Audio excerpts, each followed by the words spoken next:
Hello student, welcome to Youth Engineers Academy. मैं हूं Pradeep Pandey. Student, इससे पहले आज का जो वीडियो है वो आपका है एनर्जी मीटर से रिलेटेड जितने भी एरर्स हैं उनके बारे में हम पढ़ेंगे, ठीक है ना।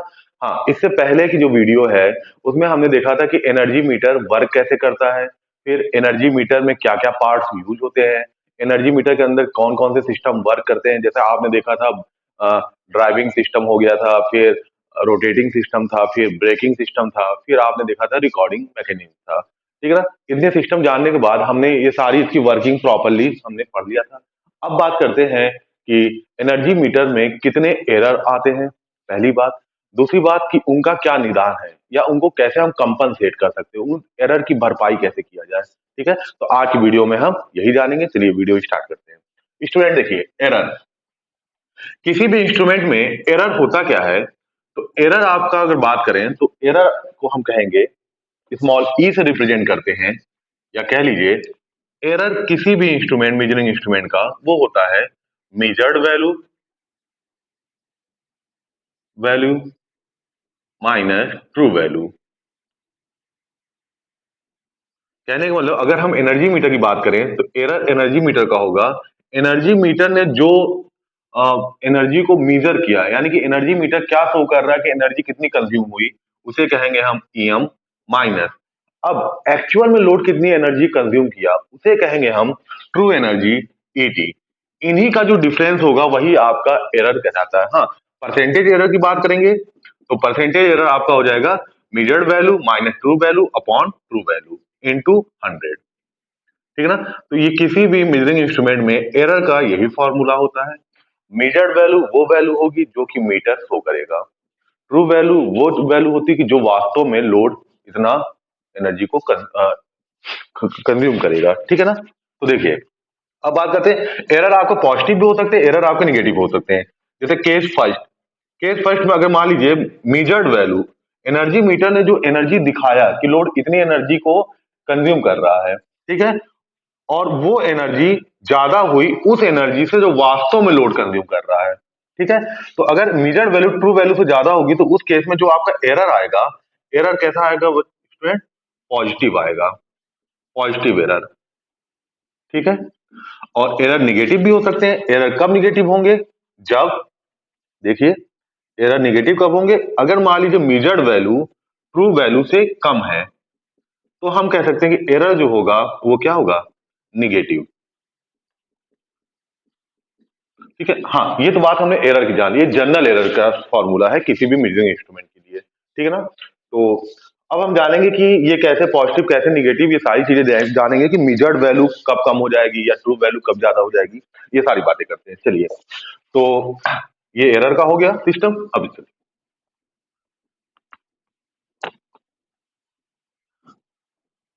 अब देखिए स्टूडेंट, एरर में सबसे पहले हम एरर पढ़ते हैं। फर्स्ट एरर आपका है फेज एंगल, या इसे कहते हैं power factor error. Phase angle या पावर फैक्टर एरर, ठीक है। देखिए ये एरर क्यों आता है, ठीक। देखिए, हमने आप लोग को पहले जो वीडियो, इसका प्रीवियस वीडियो था, उसमें हमने आपको बताया था कि ये जो आपका प्रेशर कॉइल होता है, ठीक है ना, जिसको आप शंट मैग्नेट के सेंट्रल लिंब पे वाउंड किए हैं, ठीक है। तो ये जो प्रेशर कॉइल है इसको हाईली इंडक्टिव होना चाहिए, यानी इसका इंडक्टेंस बहुत ज्यादा होना चाहिए, ठीक। यानी कि हम चाहते हैं कि प्रेशर कॉइल के क्रॉस वोल्टेज जो हो, क्या है बेटा? प्रेशर कॉइल के क्रॉस वोल्टेज वही वोल्टेज है जो हम सप्लाई दे रहे हैं, मींस वी एस कह लीजिए, यही आपका क्या है? प्रेशर कॉइल के क्रॉस वोल्टेज। और प्रेशर कॉइल में फ्लो होने वाली करंट आईपीसी, इनके बीच में फेज डिफरेंस कितना हो? इनके बीच का फेज डिफरेंस हो 90 डिग्री, 90 डिग्री, ठीक है। अगर ये हाईली इंडक्टिव हुआ तो वो किसके करीब जाने लगेगा? अगर हाईली इंडक्टिव कोई कॉइल है तो वो किसके करीब जाएगा? वो प्योर इंडक्टिव के करीब जाएगा। तो क्या आप सारे बच्चे जानते हैं कि प्योर इंडक्टिव में वोल्टेज करंट से 90 डिग्री लीड करता है। अब बात समझिएगा, आईपीसी जो फ्लक्स बना रही है उसे हम क्या नाम देते हैं? 5पीसी। जो फेजर डायग्राम आईपीसी का होगा वही फेजर डायग्राम उससे बनने वाली फ्लक्स का होगा। तो हम ये चाहते हैं कि वोल्टेज कॉइल के क्रॉस वोल्टेज या प्रेशर कॉइल के क्रॉस वोल्टेज और उससे बनने वाली फ्लक्स, इनके बीच का डिफरेंस कितना आए? 90 डिग्री आए। ये आइडियल केस है। इस केस में एरर जो होगा आपका फेज एंगल एरर होगा वो कुछ भी नहीं होगा, जीरो होगा। बट होता क्या है, प्रैक्टिकली क्या होता है कि इसका जो है इंडक्टिवनेस कह लीजिए, जो हाईली इंडक्टिव हम मान चल रहे हैं, इसका इंडक्टिवनेस या इसका इंडक्टेंस जो है कम रहे तो क्या होगा कि करंट वोल्टेज से लैग तो करेगी, ये बात तो क्लियर है, बट 90 डिग्री ना लैग करके कुछ यहां से होके जाएगी। मान लीजिए ये, अब ये 5 pc यहां हो गया। ये किस केस में, जो हम कह रहे हैं कि ये हाईली इंडक्टिव, तो इसका मतलब कह लीजिए इंडक्टेंस अगर कम है तो ये एंगल जो आप जान रहे, इसको मान लीजिए अल्फा बोल रहे हैं, ठीक है। तो इस अल्फा को होना कितना चाहिए था, 90, बट ये अभी 90 नहीं है, ठीक है। ऐसे केस में क्या होगा कि जो मीटर है उसकी रीडिंग में एरर आएगा। समझ गए एरर क्यों आ रहा है? एरर इसलिए आ रहा है कि हम चाहते हैं कि जो हमारा प्रेशर कॉइल है वो इतना ज्यादा इंडक्टिव हो, इतना ज्यादा इंडक्टिव हो कि नियर अबाउट वो प्योर इंडक्टिव हो। तो प्योर, इसका मतलब कि उसका क्रॉस वोल्टेज और उससे बनने वाली फ्लक्स 5 pc के बीच का एंगल 90 डिग्री हो। ये बात क्लियर है, ठीक है। तो एरर कब आएगा, अगर इसका इंडक्टेंस कम होने लगा, इसी वजह से भी इसका इंडक्टेंस कम होगा, तो क्या होगा, इन दोनों वोल्टेज और फ्लक्स के बीच का एंगल 90 डिग्री नहीं रहेगा। इस केस में आपका एरर आएगा। तो ये हो गया आपका फेज एंगल एरर। आता क्यों है, क्योंकि इसका इंडक्टेंस कम अगर है, ठीक है, तो फेज एंगल एरर आएगा। समाधान क्या है, इसका रेमेडीज क्या है, या इसका कैसे कंपनसेट कर सकते हैं? तो फेज एंगल एरर को कंपनसेट करने के लिए, ये देखिए, ये रेड कलर का आप देख रहे हैं, ये एक्चुअली में है क्या, ये एक कॉपर रिंग है, कॉपर रिंग, तांबे का छल्ला, ठीक है। जैसे उंगलियों में आप अपने रिंग को पहनते हैं ना, वैसे ही क्या किया गया है, कॉपर का एक रिंग लिया गया है, जिसको इसके सेंट्रल लिम्ब, ये देखिए कोर का ये लेफ्ट हैंड साइड लिम्ब, ये राइट हैंड साइड लिम्ब, और ये क्या कहलाता है, सेंट्रल लिम्ब, LIMB, ठीक है। कोर के वर्टिकल पार्ट क्या कहलाते हैं, लिम्ब। तो इसके देखिए ऐसे है कुल मिला के, ये लेफ्ट साइड का लिम्ब है, ये राइट साइड लिम्ब है, ये सेंट्रल लिम्ब है। तो इसी के सेंट्रल लिम्ब में कॉपर का छल्ला इंसर्ट कर देंगे, कॉपर छल्ला कह लीजिए, पहना देंगे, ठीक है, कॉपर रिंग। अब इसी कॉपर रिंग को अप डाउन करके हम प्रेशर कॉइल के इंडक्टेंस की वैल्यू को बढ़ा सकते हैं, या कह लीजिए इसके इंडक्टिव नेचर को इंक्रीज कर सकते हैं, ठीक है। तो इसको कंपनसेट करने के लिए, for compensating phase angle error we use, for compensating phase angle error we use shaded copper, shaded copper ring, shaded copper ring का इस्तेमाल करेंगे, ठीक है। चलिए, और कहा, अच्छा, शेडेड कॉपर रिंग का इस्तेमाल करेंगे, कहा कहाँ यूज करेंगे, तो इसका यूज हम शंट मैग्नेट, शंट मैग्नेट के सेंट्रल लिम्ब में करते हैं, ये बात याद रखिएगा। अब नेक्स्ट बात करते हैं, अगला जो एरर आया है आपका वो है फ्रिक्शन एरर, फ्रिक्शन एरर। देखिए स्टूडेंट, फ्रिक्शन एरर क्यों आते हैं, पहले तो बात कर लें फ्रिक्शन, घर्षण क्यों आ रहा। देखिए, एनर्जी मीटर में आप देख रहे हैं कि कुछ पार्ट ऐसे भी हैं जो रोटेटिंग है, यानी कि कुछ पार्ट ऐसे हैं जो घूर्णन कर रहे हैं, जैसे कि स्पिंडल, और उसके साथ अटैच ये जो एल्युमिनियम डिस्क है, ये क्या कर रहे हैं, रोटेट कर रहे हैं। अच्छा, क्योंकि ये रोटेटिंग पार्ट जो है ये रोटेट कर रहा, तो क्या ये मीटर से बाहर कहीं भाग तो जा नहीं रहा रोटेट करते हुए, ये है तो मीटर ही के अंदर, और अंदर ही रह के क्या कर रहा, वो रोटेट कर रहा। इसका मतलब जाहिर सी बात है कि हम इसके स्पिंडल के दोनों तरफ ये बियरिंग का इस्तेमाल करेंगे, जिसे प्योर भी आप बोल देते हैं। हम क्या करेंगे, बेयरिंग का इस्तेमाल करेंगे, तो कुछ ना कुछ फ्रिक्शन वहां भी आएगा, ठीक है ना। तो फ्रिक्शन की वजह से जो एरर आएगा वो कहलाता आपका फ्रिक्शन एरर। क्यों फ्रिक्शन हो रहा है, क्योंकि यहाँ रोटेटिंग पार्ट है, रोटेटिंग पार्ट है, तो वो किसी एक एक्सिस के रिस्पेक्ट में, किसी अक्ष के सापेक्ष वो कह लीजिए है तो स्थिर ही, हाँ, उसी अक्ष के सापेक्ष घूर्णन कर रहा है, यानी कि उसी के रिस्पेक्ट में रोटेट हो रहा है। इसलिए हम बेयरिंग का इस्तेमाल कर रहे हैं, और बेयरिंग का इस्तेमाल कर रहे हैं तो उसमें कुछ ना कुछ फ्रिक्शन होगा, जिसकी वजह से कौन सा एरर आता है, आपका फ्रिक्शन एरर। क्लियर। अब देखिए, अब बात करते हैं, ये तो एरर की बात हो गई। अब इसका रेमेडीज क्या है, इसका कंपनसेट कैसे करते हैं। तो फॉर कंपनसेटिंग फ्रिक्शन एरर, या फ्रिक्शन एरर को कंपनसेट करने के लिए हम क्या करते हैं, we use shaded copper loop. हम शेडेड कॉपर लूप का इस्तेमाल करते हैं। ठीक, कहाँ करते हैं ये देखिए, ये आप स्पिंडल देख रहे हैं, स्पिंडल से ही हमने ये एक जो कॉपर का बना लूप है वो अटैच कर दिया। ये देख रहे हैं आप, ये हिस्सा, यही क्या है, कॉपर शेडेड लूप है। ठीक है, इसका काम क्या है, अब बात समझिए सारे बच्चे, ये इसका काम क्या होगा। जैसे मान लीजिए स्टूडेंट, ये आपका स्पिंडल है, ठीक है, हम चाहते हैं कि स्पिंडल पे एक ही टॉर्क रहे, वो भी कौन सा torque, driving torque, tau D, जो क्या करे, स्पिंडल को रोटेट कराए। ठीक है ना, स्पिंडल को क्या कराए, रोटेट कराए। कैसे रोटेट कराए, क्लॉकवाइज डायरेक्शन। ठीक है, चलिए अब देखिए होता क्या है, अगर हम, अब देखिए फ्रिक्शन की वजह से जो टॉर्क, देखिए फ्रिक्शन एक फोर्स है, क्योंकि फोर्स है तो वो टॉर्क भी देगा, तो वो जो टॉर्क होगा फ्रिक्शन टॉर्क, हम मान लेते हैं, देखिए हम मान ले रहे हैं कि इस डायरेक्शन में आपका ड्राइविंग टॉर्क है, तो ड्राइविंग टॉर्क चाहता है स्पिंडल रोटेट करे, तो कहने का मतलब जो फ्रिक्शन टॉर्क होगा, पी एफ फ्रिक्शन, ये किधर होगा, इस ड्राइविंग टॉर्क के अपोजिट होगा। ठीक है, तो देखिए हम फिर से समझिए, इस वक्त स्पिंडल पे दो टॉर्क लग रहे हैं, एक ड्राइविंग टॉर्क, दूसरा फ्रिक्शन टॉर्क। हम चाहते हैं कि स्पिंडल पे सिर्फ एक ही टॉर्क वर्क करे, वो कौन सा टॉर्क वर्क करे, ड्राइविंग टॉर्क। और हम चाहते हैं कि फ्रिक्शन टॉर्क क्या हो जाए, यहाँ से इसको इसको क्या कर दे, हम हटा दिया जाए। ठीक है, तो इस फ्रिक्शन टॉर्क को कैंसिल करने के लिए हमने क्या किया है, ये कॉपर थ्रेडेड लूप इस्तेमाल किया है। कॉपर थ्रेडेड लूप की वजह से स्पिंडल पे फोर्स लगेगा, जिसकी वजह से टॉर्क डेवलप होगा।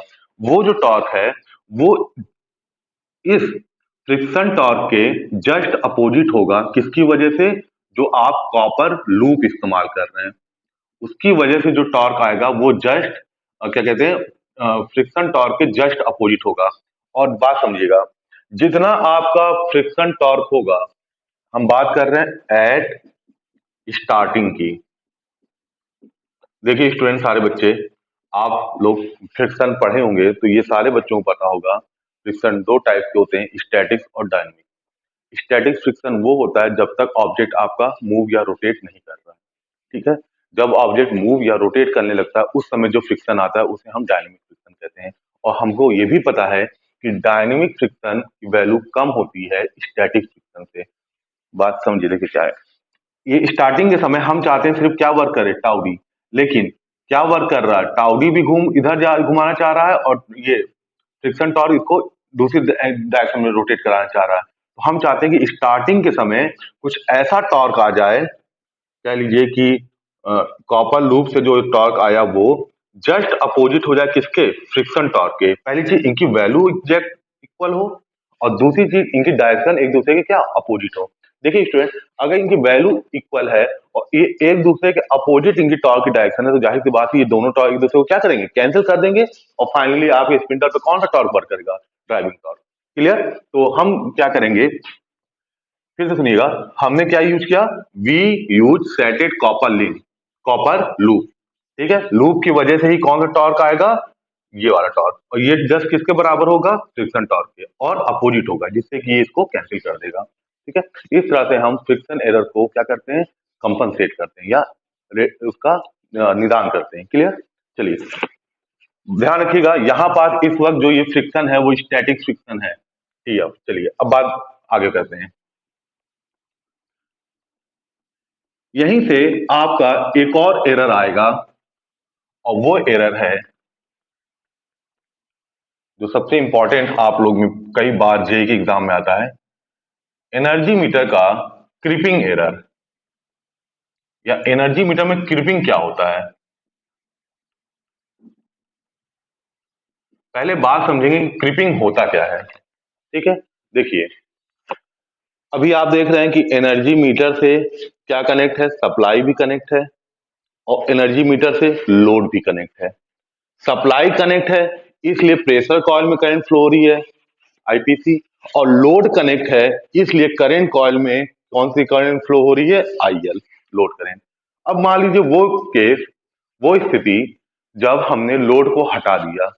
देखो स्टूडेंट, अगर हमने लोड यहां से हटा दिया, कोई लोड ही नहीं है, तो जाहिर सी बात है एनर्जी को कंज्यूम करने वाला जब लोड ही नहीं है तो एनर्जी कंज्यूम होगी ही नहीं।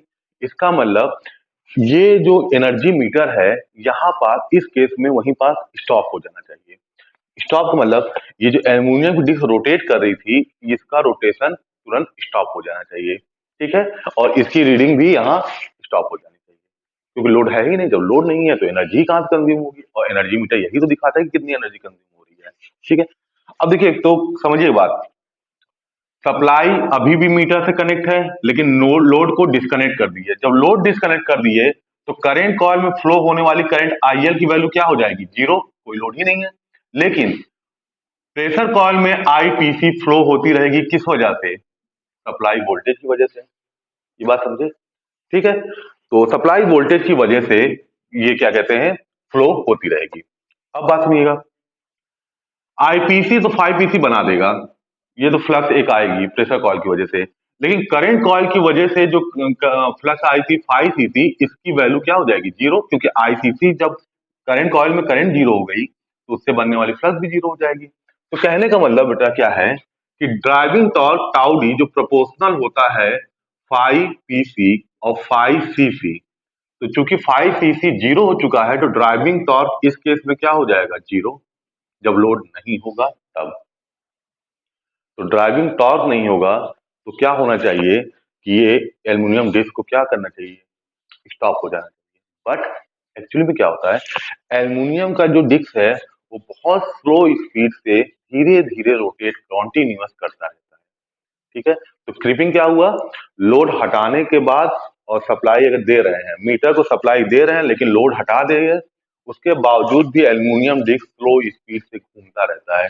इसी फिनोमेना को या इसी घटना को हम कहते हैं क्रीपिंग। क्लियर, इतनी सी बात, एक लाइन, लोड लगाए, लोड हटा दिए, सप्लाई दे रहे हैं, एनर्जी मीटर के जो एल्युमिनियम डिस्क है वो धीरे धीरे रोटेट करता रहेगा, वही हमारा कहलाता है क्रीपिंग। और इसकी वजह से देखो एरर क्यों आता है, जब लोड ही नहीं है तो इसको रुक जाना चाहिए। अब ये धीरे धीरे रोटेट, भले एक महीने में 2 ही 3 बार रोटेट हुआ लेकिन कुछ तो रोटेट हुआ, तो उसकी वजह से मीटर जो है वो एनर्जी को शो करेगा कि एनर्जी कंज्यूम हो रही है, और आपको पैसे देने पड़ेंगे उस एनर्जी के, क्योंकि आप पैसे जो हैं, कैसे आप इलेक्ट्रिसिटी बोर्ड को देते हैं, आपका एनर्जी मीटर जो रीडिंग शो करता है उसी के हिसाब से आप पैसे देते हैं। जब लोड ही नहीं है फिर भी आपको पैसे देने पड़ रहे हैं, यानी कि ये बहुत बड़ा एरर है। तो इसको कैसे कम करते हैं उसको जानिए। देखिए, हाँ, क्यों, अब बात कर लें क्यों ये धीरे धीरे रोटेट होता है। तो देखो स्टूडेंट, यहाँ पास फिर से वही बात, स्पिंडल पे इधर फोर्स लग रहा था टाउ डी, इधर लग रहा था आपका फ्रिक्शन टॉर्क, और इधर हमने लगाया था कौन सा torque, torque due to copper loop. यही आपने इससे पहले पढ़ा था। लेकिन अब ये क्या है, एट रनिंग कंडीशन है, एट रनिंग कंडीशन।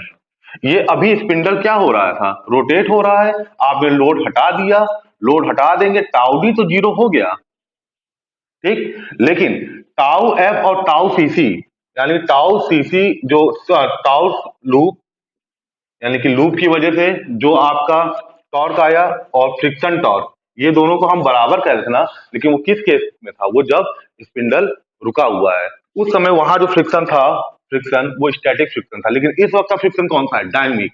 और डायनेमिक जो फ्रिक्शन होता है वो स्टैटिक फ्रिक्शन से हरदम छोटा होता है, कम होता है। देखिए, स्टैटिक फ्रिक्शन ज्यादा होगा और डायनेमिक फ्रिक्शन कम होगा। तो हम कॉपर लूप के टॉर्क को किसके बराबर किए थे, हम स्टैटिक फ्रिक्शन के बराबर किए थे। लेकिन जब ये रोटेशन के केस में है तो ये कौन सा फ्रिक्शन आ जाएगा, टाउ बी। अब ये बराबर नहीं होगा, होगा क्या कि कॉपर लूप से जो बना टॉर्क है वो ज्यादा हो जाएगा फ्रिक्शन टॉर्क से। तो कहने मतलब बच्चों, दो टॉर्क, ये तो जीरो हो गया, टाउ लूप इसकी वैल्यू ज्यादा है टाउ एफ से, तो कहने का मतलब स्पिंडल पर नेट टॉर्क अभी भी वर्क कर रहा है। कितना नॉट नेट टॉर्क वर्क करेगा, तो लूप की वजह से जो टॉर्क आया, फिर फ्रिक्शन टॉर्क, इनका जो सब्ट्रैक्ट करेंगे तो यही आपका net torque work on spindle या एल्यूमिनियम डिस्क, ठीक है। तो देखिए नेट टॉर्क की वैल्यू जीरो नहीं हो रही है, नो लोड के केस में भी नेट टॉर्क की वैल्यू जीरो नहीं है, इसी वजह से ये स्पिंडल धीरे धीरे रोटेट कर रहा है। क्लियर बात, चलिए। तो आपको याद क्या रखना है एग्जाम पॉइंट ऑफ व्यू से, एरर क्या होता है, क्रीपिंग क्या होता है मैंने बता दिया। लोड हटा दिए, सप्लाई देते रहिए तो भी आपका एल्यूमिनियम डिस्क जो धीरे धीरे घूमेगा वही क्रीपिंग है। एरर क्यों आता है, ऐसा नहीं होना चाहिए क्योंकि लोड ही नहीं तो एनर्जी क्यों सो। हाँ, एरर आ क्यों रहा है ये केस है। अगर ये आप नहीं भी समझ पा रहे हैं फिर भी कोई बात नहीं, आप मेन मेन चीजें याद रखिएगा। अब इसका इसका निदान क्या है या इस एरर को कैसे कंपनसेट किया जाए। तो कहीं ना कहीं हम देखिए, हम कह सकते हैं कि ये क्रिपिंग एरर आया क्यों। क्रिपिंग एरर इसलिए आया क्योंकि हम फ्रिक्शन एरर को कंपनसेट करना चाह रहे थे। फ्रिक्शन एरर को कंपनसेट करने के ही चक्कर में कौन सा एरर आ गया, क्रिपिंग एरर। तो ये एरर किस किस वजह से आया, ड्यू टू, इसको लिखेंगे ओवर कंपनसेशन ऑफ फ्रिक्शन। याद रखिएगा, ओवर कंपनसेशन, ज्यादा हमने कंपनसेट कर दिया फ्रिक्शन एरर को, ठीक है ना, इसलिए आपका एरर आया। अब बात करते हैं कि इसके लिए बेटा इसका निदान क्या है, इसकी रेमेडी क्या है, या इसको कैसे हम हटाया जाए। तो इसके लिए क्या करते हैं, जो आपका एल्यूमिनियम का डिस्क होगा, ठीक है, ये एल्यूमिनियम डिस्क है और ये आपका स्पिंडल था। इस दो तरीके हैं, आप क्या करिए, इसमें दो होल बनाइए। ये क्या है, होल, इनमें दो छेद कर दीजिए। ये देखिए, ये क्या है आपका होल फर्स्ट और ये आपका है होल सेकेंड। ध्यान रखना क्या है कि आपको एल्यूमिनियम डिस्क पे दो होल करने हैं, पर दोनों होल एक दूसरे से अपोजिट हो, यानी कि एक दूसरे से कितना एंगल बनाए, 180 डिग्री बनाए। ऐसा नहीं कि एक होल यहां किया तो एक होल यहां कर रहे हैं, ऐसा नहीं है। एक यहां किया है तो इससे जस्ट 180 डिग्री कौन बनाए, दूसरा होल। ये बात समझे। और एक और तरीका है, ये आपका स्पिंडल है, सॉरी एल्यूमिनियम डिस्क है, ये आपका स्पिंडल हो गया। होल नहीं करना चाह रहे हैं तो क्या करिए, इसमें से कुछ पार्ट हटा दीजिए। इसे कहते हैं हम शेडेड भी करना, ठीक है। एल्यूमिनियम डिस्क को क्या किया हमने, शेडेड कर दिया, या कह लीजिए एल्यूमिनियम डिस्क में हमने एक स्लॉट बना दिया, खाचा बना लिया। तो इतना हिस्सा हमने एल्यूमिनियम का यहाँ से हटा दिया, इतना हिस्सा यहाँ से हटा दिया। ध्यान रखिएगा, ये भी एक दूसरे से कितना एंगल बनाएंगे, 180। कहने मतलब चाहे तो दो होल बनाओ 180 डिग्री पे अपोजिट डायरेक्शन में, अपोजिट दिशा में, या दो स्लॉट बना दीजिए, शेडेड कर दीजिए इतने हिस्से को अपोजिट डायरेक्शन में, ठीक। इन दोनों कारणों से आपके जो क्रिपिंग एरर है वो क्या हो जाएगा, रिड्यूस हो जाएगा या कंपनसेट हो जाएगा। अब बेटा बात आती है कि ये कैसे वर्क करता है, तो इतना डिटेल में आपको जाने की जरूरत नहीं है, बस इतना जानिएगा कि इस ऐसा करने से क्रिपिंग एरर आपका कंपनसेट हो जाएगा। इसका यही निदान है, याद रहेगी बातें ये। अब बात कर लेते हैं स्टूडेंट, नेक्स्ट है फोर्थ हो गया, ओवर वोल्टेज एरर। देखिए स्टूडेंट, ओवर वोल्टेज एरर क्यों आता है। ओवर वोल्टेज सारे बच्चे जान रहे हैं, ओवर वोल्टेज का मतलब कि सप्लाई वोल्टेज की वैल्यू किसी कारणवश क्या हुई, बढ़ गई, ज्यादा हो गई, ओवर वोल्टेज आ गया। भाई पावर सिस्टम में कई तरह के फॉल्ट होते रहते हैं, ठीक है, अनबैलेंस सिस्टम भी रहता है, आप सभी को पता है। तो वोल्टेज की वैल्यू अप डाउन होती रहती है। मान ली वोल्टेज कभी किसी केस में बहुत ज्यादा हो गया तो वो हो गया ओवर वोल्टेज। एरर क्यों आ रहा है, देखिए ओवर वोल्टेज जब ये सप्लाई वोल्टेज की वैल्यू बढ़ेगी तो किस करंट की वैल्यू बढ़ जाएगी, आईपीसी, प्रेशर कॉइल में जाने वाली करंट की वैल्यू बढ़ जाएगी। तो प्रेशर कॉइल में जाने वाली करंट कौन सी फ्लक्स बना रहा है, 5 पीसी। तो 5 पीसी की वैल्यू क्या हो जाएगी, इसकी वैल्यू भी इंक्रीज हो जाएगी। तो ड्राइविंग टॉर्क आपने पढ़ा था, ड्राइविंग टॉर्क प्रोपोर्शनल क्या होता है, 5 पीसी इंटू 5 सीसी। और 5 पीसी की वैल्यू बढ़ जाएगी तो ड्राइविंग टॉर्क भी आपका बढ़ जाएगा। ये ड्राइविंग टॉर्क हमारा लोड बढ़ने पे बढ़ना चाहिए, ठीक है, लेकिन यहाँ क्या हो रहा, लोड तो उतना ही है, बट ओवर वोल्टेज की वजह से आपका क्या हुआ, ड्राइविंग टॉर्क बढ़ गया। तो यही यही इसी की वजह से अब ये जो क्या कहते हैं एल्यूमिनियम डिस्क है, डिस्क की स्पीड, यानी कि स्पीड ऑफ डिस्क क्या हो जाएगा, फास्ट हो जाएगा, नॉर्मल से फास्ट रोटेट करेगा। तो नॉर्मल से फास्ट चलेगा तो जाहिर सी बात है वो एनर्जी को ज्यादा मतलब शो करेगा, लोड कितनी एनर्जी कंज्यूम कर रहा है उससे ज्यादा वो दिखाएगा कि लोड इतना एनर्जी कंज्यूम कर रहा है, इस वजह से एरर आएगा, ठीक है।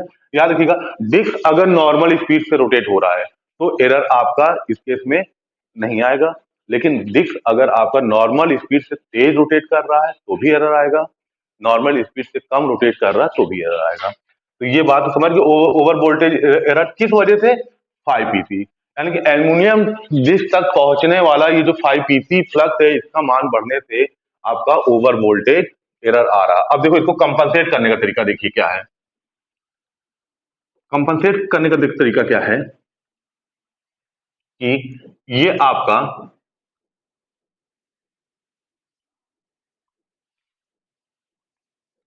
हाँ, कौन सा एरर था, ओवर। हाँ देखो कैसे कंपनसेट करना है, तो कंपनसेट करने का सबसे बढ़िया तरीका क्या है, मैं फिर से वो बना दूं, एक मिनट, कोर बना दूं।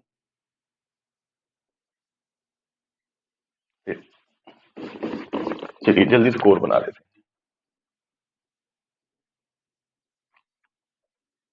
देखिए यही आपका शंट है, पहली चीज याद रखिएगा। ओवर वोल्टेज मतलब समझ जाइएगा किस कोर की बात हो रही, शंट या शंट मैग्नेट की, शंट कोर या शंट मैग्नेट। करना क्या है स्टूडेंट इसमें, देखिए यहाँ पर एल्यूमिनियम डिस्क है, हम चाहते हैं यहाँ फ्लक्स कितनी आए, जितनी पहले आ रही थी नॉर्मल केस में 5 pC। अब अगर वोल्टेज की वैल्यू बढ़ गई तो एडिशनल फ्लक्स आपका आने, अतिरिक्त फ्लक्स आने लगेगा, 5 pC बढ़ने का मतलब अतिरिक्त फ्लक्स आने लगेगा। तो हम चाहते हैं कि अतिरिक्त जो फ्लक्स आ रहा है उनको एक ऐसा रास्ता प्रोवाइड कर दें कि वो उसी रास्ते से वापस लौट जाए, यानी कि एल्यूमिनियम डिस्क तक ना पहुंचे। तो देखिए जो एडिशनल फ्लक्स है वो एल्यूमिनियम डिस्क तक ना पहुंचे, तो उसको हमने एक अलग रास्ता प्रोवाइड करा दिया। कैसे प्रोवाइड किया, ये दोनों आपके कहलाते हैं सेचुरेबल मैग्नेट।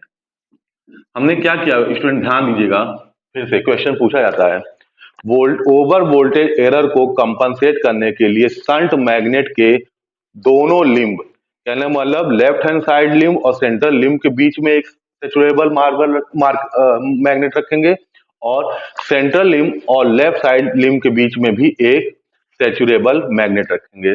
दो लिंब के बीच में हम मैग्नेट रखेंगे। कैसा मैग्नेट, सेचुरेबल मैग्नेट मीन्स इसकी परमिबिलिटी बहुत ज्यादा होगी और रिलेक्टेंस कम होगा, तो मैक्सिमम जो फ्लक्स है वो इसी के थ्रू क्या हो जाएगी, वापस चली जाएगी एन पोल से एस पोल की तरफ। क्लियर बात हो गई। चलिए हाँ, एक और चीज मैं इसमें बताना चाह रहा था, ठीक है, तो बात समझ में आई आप सारे बच्चों को। हमने क्या करना है इसमें कि दोनों लिंब के बीच में सेचुरेबल मैग्नेट को प्लेस कर देना है, जिसकी वजह से जो अतिरिक्त करंट है वो, अतिरिक्त फ्लक्स, एडिशनल फ्लक्स है वो उस पाथ से चली जाए। कहने का मतलब सेचुरेबल मैग्नेट कर क्या रहा है, ये बाईपास का काम कर रहा है। बाईपास फॉर किसके लिए, एडिशनल एडिशनल फ्लक्स, लोड बढ़ने की वजह से जो अतिरिक्त फ्लक्स आ रही है उसके लिए बाईपास का काम कर रहा है। चलिए ये बात समझ गए। अब स्टूडेंट अगला टॉपिक, अगला एरर जो है आपका,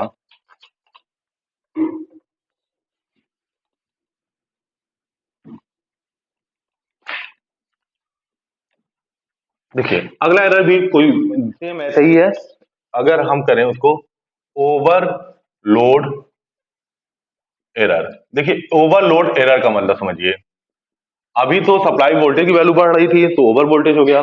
अगर लोड जो यहाँ लगा है, ये लोड ध्यान दीजिएगा, अगर ये बहुत ज्यादा हो गया, मतलब लोड बहुत हैवी लोड हो गया, ज्यादा लोड हो गया, तो लोड ज्यादा होने से किसी वैल्यू बढ़ेगी, लोड बढ़ने से लोड में फ्लो होने वाली करंट आईएल की वैल्यू बढ़ेगी। आईएल ही आपका करंट कॉइल में फ्लो हो रहा है, तो आईएल की वैल्यू, जो करंट कॉइल में फ्लो हो रहा है, लोड बढ़ने से आईएल बढ़ेगा, तो आईएल से बनने वाली फ्लक्स 5 cc भी बढ़ेगी ना। ठीक है, अब देखिए क्या होगा, और दूसरी चीज, अगर आपका लोड करंट की वैल्यू ज्यादा हो जाएगी तो ये जो आपका वाइंडिंग है वो बर्न होने की संभावना ज्यादा होगी। अब देखिए क्या होगा ओवरलोड में, अब आपने जाना tau D is proportional to phi PC and phi CC, ठीक है ना। अब देखिए फिर से सुनिएगा, लोड अगर ज्यादा होगा तो ज्यादा एनर्जी कंज्यूम करेगा, इसी के लिए आईएल की वैल्यू बढ़ेगी तो 5 cc भी बढ़ता है और मीटर भी तेज घूमता है क्योंकि ड्राइविंग टॉर्क ज्यादा लगता है।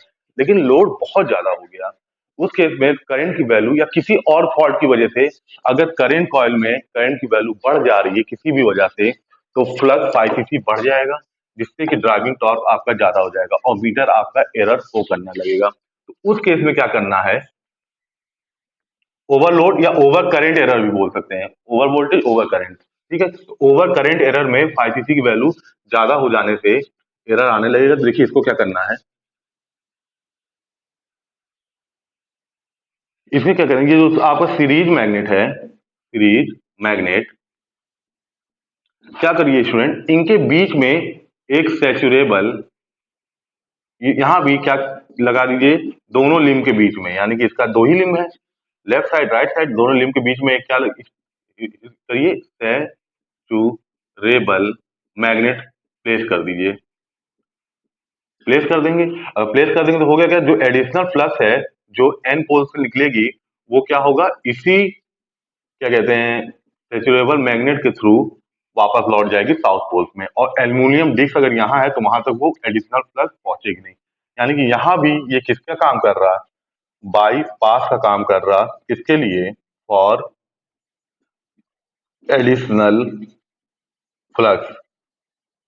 ठीक, किस वजह से एडिशनल फ्लक्स आई, ड्यू टू ओवर करंट या ओवरलोड है। ठीक है, किसी भी, या तो लोड बढ़ने से करंट की वैल्यू बहुत ज्यादा बढ़ गई, ठीक है, सडनली लोड आपका इंक्रीज हो गया, या किसी फॉल्ट की वजह से लोड में करंट की वैल्यू बढ़ गई, तो ये केस होगा। ठीक है, तो याद रखिएगा, चाहे ओवर वोल्टेज हो चाहे ओवर करंट हो, आपको करना क्या है, ओवर वोल्टेज हो तो शंट मैग्नेट के दोनों लिंब के बीच में सैचुरेबल मैग्नेट रख दीजिए, अगर ओवर सीरीज हो तो क्या कर, ओवर क्या कहते हैं करंट या लोड हो तो क्या करना है, इसके, ये जो आपका मैग्नेट दिख रहा है सीरीज मैग्नेट, इसके दोनों लिंब के बीच में सैचुरेबल मैग्नेट प्लेस कर दीजिएगा।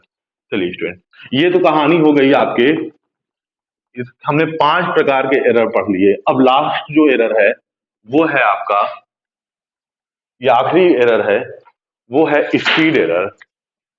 स्पीड एरर, देखिए स्पीड एरर क्या होता है, हम क्या चाहते हैं कि जो डिस्क की स्पीड है, speed of disc, disc speed ये कैसी हो, ये नॉर्मल हो, नॉर्मल, नॉर्मल स्पीड हो, यानी कि जिस हिसाब से लोड है उस हिसाब से एल्यूमिनियम डिस्क की स्पीड होनी चाहिए। अब क्या होता है स्टूडेंट्स, किसी भी किन्हीं भी एरर की वजह से या किसी कारणवश अगर डिस्क स्पीड ज्यादा हो गई नॉर्मल स्पीड से, उस केस में देखिए होगा क्या, स्पीड डिस्क स्पीड ज्यादा हो गई नॉर्मल स्पीड से, तो क्या होगा, डिस्क की स्पीड अगर ज्यादा हो गई तो ये ज्यादा तेजी से रोटेट करने लगेगा, तो यहाँ काउंटर मैकेनिज्म की भी स्पीड बढ़ जाएगी, तो ये भी क्या होगा, एनर्जी को ज्यादा शो करने लगेगा। ठीक है, तो कहने का मतलब इस केस में होगा क्या कि मेजर्ड वैल्यू, मेजर्ड वैल्यू का मतलब एनर्जी मीटर जो वैल्यू मेजर कर रहा है यानी कि EM, वो ज्यादा हो जाएगा ट्रू वैल्यू से, ट्रू वैल्यू यानी कि वास्तव में जो एनर्जी लोड कंज्यूम कर रहा उससे। तो इस केस में एरर क्या आ जाएगा, एरर जो आएगा वो आपका पॉजिटिव आएगा। ध्यान सुनिएगा, पॉजिटिव एरर कब आता है, जब मीटर क्या कहते हैं, जब डिस्क की स्पीड नॉर्मल स्पीड से ज्यादा होगी, तो मेजर्ड वैल्यू ट्रू वैल्यू से ज्यादा होगा, तो एरर क्या आ जाएगा, पॉजिटिव, एरर आएगा ही आएगा। सेकेंड होता है, अच्छा अब सुनिए, आप ये जो देख रहे हैं पार्ट, इसे कहते हैं ब्रेकिंग मैग्नेट। पहले वीडियो में मैंने इसका पूरा अच्छी तरह से बता दिया था कि कैसे हम इसका क्या करते हैं, इस्तेमाल करते हैं, कैसे वर्क करता है ब्रेकिंग मैग्नेट। ठीक है, तो देखिए ब्रेकिंग मैग्नेट जो टॉर्क देता है टाउ डी, वो प्रोपोर्शनल होता है किसके, अ, ये जो डी है, डी होता है बेटा, अब प्रीवियस लेक्चर में देखिएगा, दोनों पोल के बीच की पॉइंट और इस पॉइंट के बीच की ही डिस्टेंस को हम क्या बोलते हैं, डी बोलते हैं। कुछ बच्चे कंफ्यूज होते हैं कि ये जो डी है, स्मॉल डी, वो डिस्क की रेडियस है, ऐसा बिल्कुल नहीं है, वो डिस्क की रेडियस नहीं होती है। इसको क्लियर करने के लिए ये पहले का जो मेरा वीडियो है जस्ट इससे पहले वो देखिएगा, टाउडी प्रोपोर्शनल होता है डी के। अब देखो हमें मीटर हमारा तेज चल रहा है, साइकिल अगर हमारी स्टूडेंट नॉर्मल स्पीड से तेज चल रही है, तो आप उसकी स्पीड को नॉर्मल स्पीड पे लाने के लिए क्या करते हैं, उस पर ब्रेक अप्लाई करते हैं। ठीक है, ब्रेक अप्लाई करेंगे, यानी कि आप ब्रेक की वजह से जो टॉर्क आएगा उसे हम कौन सा टॉर्क बोलते हैं, ब्रेकिंग टॉर्क बोलते हैं। ये tau B, braking torque, tau B, tau B क्या है, ब्रेकिंग टॉर्क, इसके प्रोपोर्शनल है डी के। तो डी की वैल्यू अगर हम बढ़ा दें तो ब्रेकिंग टॉर्क की वैल्यू बढ़ जाएगी, ब्रेकिंग टॉर्क की वैल्यू बढ़ जाने से वो क्या करेगा, एल्यूमिनियम डिस्क पे ब्रेकिंग टॉर्क ज्यादा लगाएगा और ब्रेकिंग टॉर्क हरदम ड्राइविंग टॉर्क के अपोजिट होता है।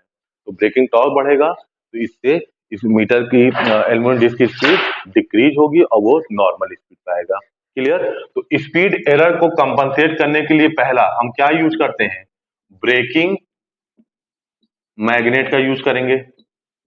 ये तो बात समझ रहे हैं। अब इसमें भी दो केस है, क्योंकि आप ब्रेकिंग मैग्नेट का यूज कर रहे हैं, आप ब्लॉकिंग मैग्नेट का यूज नहीं कर रहे हैं। ब्लॉक और ब्रेक में अंतर है। साइकिल तेज चलने लगी तो ब्रेक अप्लाई करेंगे, साइकिल की स्पीड स्लो है और हम चाहते हैं साइकिल तेज चले तो हम ब्रेक को रिलीज करते हैं। यानी कि ब्रेक को अप्लाई भी किया जा सकता है, ब्रेक को रिलीज भी किया जा सकता है। तो ये दोनों काम करते हैं। पहले केस में जब डिस्क की स्पीड नॉर्मल स्पीड से ज्यादा थी, तब हम क्या कर रहे हैं? ब्रेक अप्लाई कर रहे हैं। ब्रेक अप्लाई करने के लिए हम डी की वैल्यू को बढ़ा दिए तो टाउ भी बढ़ गया। यानी कि इस केस में जो मैग्नेट है उसको इधर मूव कराना होगा। ये पहले वीडियो में देखिएगा। अब नेक्स्ट स्टूडेंट बात आती है, अगली बात आएगी कि अगर केस सेकेंड, अगर डिस्क स्पीड की वैल्यू कम हो गई नॉर्मल स्पीड से, इसका मतलब क्या हुआ कि disc rotate at slow speed. Disc की स्पीड स्लो हो गई, नॉर्मल से धीरे चल रहा है, यानी कि इसकी स्पीड स्लो हो गई। तो हमें क्या करना है? स्पीड को बढ़ाना है। अच्छा, अगर स्पीड स्लो होगी तो देखिए एरर कैसे आएगा। उस केस में जो मीटर की मेजर्ड वैल्यू, मेजर्ड जो एनर्जी होगी, मेजर्ड एनर्जी, उसकी वैल्यू कम आएगी ट्रू एनर्जी से। यानी कि लोड वास्तव में जितना एनर्जी कंज्यूम कर रहा है मीटर कम दिखाएगा। तो ये एरर आने का केस हुआ।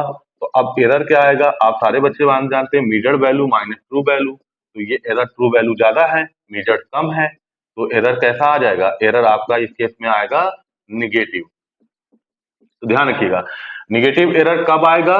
जब डिस्क की स्पीड नॉर्मल स्पीड से कम होगी, यानी कि मीटर कैसा काम कर रहा है, यानी कि स्पीड मीटर की स्लो है।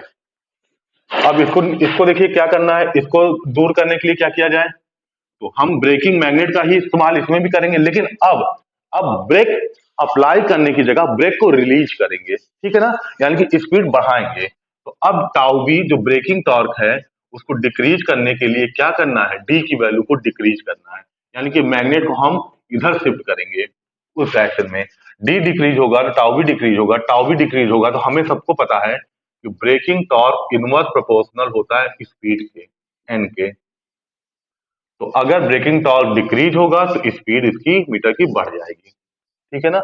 इसके लिए भी ये बात सारे बच्चे समझेंगे। याद रखिएगा कि ब्रेकिंग टॉर्क इनवर्स प्रोपोर्शनल होता है डिस्क के स्पीड की। पहले केस में मीटर तेज चल रहा था, उसको नॉर्मल स्पीड पे करने के लिए ब्रेकिंग टॉर्क बढ़ा देंगे तो स्पीड डिक्रीज हो जाएगी, यही चाहते थे।